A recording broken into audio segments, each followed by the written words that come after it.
Hello and welcome to this video tutorial on how to start up the DCS Fw190D9 Dora. Compared to the P51D Mustang, we think most of you will find this much easier to start up and operate. Let's go ahead and jump into this fully realized interactive cockpit. As with our other DCS titles, the cockpit is fully realized in 6 degrees of freedom movement and mouse-clickable interactive cockpit functions. For its time, the 190 cockpit was revolutionary in its ergonomic layout that made it much more easier to operate than comparable aircraft of the same era. Let's first do a quick pre-flight check. Throttle is set to off. Magnetos are set to off. Fuel selector is set to off. And bomb fuse setting is set to off. The first thing we'll do to get this bird started is open up the forward circuit breaker panel and then select each of the circuit breaker buttons. Once we're done, we'll go ahead and close the panel. With the battery circuit breaker engaged, we can now see our fuel quantities. This is indicated by the yellow gauge here. The switch to the right allows us to view the quantity in the rear tank or the forward tank with the middle selection to off. The Dora has 2 magnetos. We'll select the both position to start up the aircraft.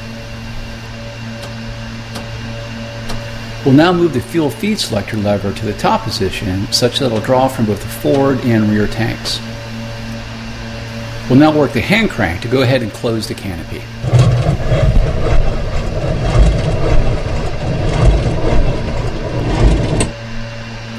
I'll now enable the second set of circuit breakers that primarily control the fuel pumps. Moving back to the left side of the cockpit, I'll set the throttle to the idle start position. I'll now move back to the right side of the cockpit and open up the starter cover. I'll then press down the start button for about 25 seconds as the flywheel spins up.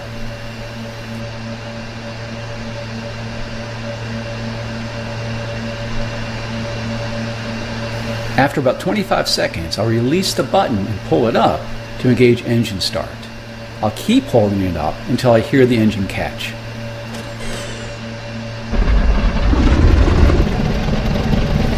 Good start, and I'll close the cover now.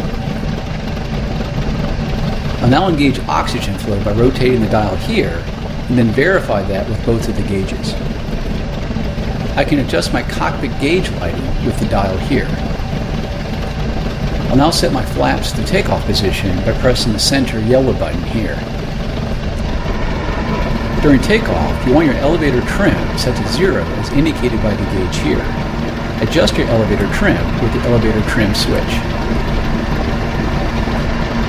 At this point, you're all set to taxi to the runway. Good luck.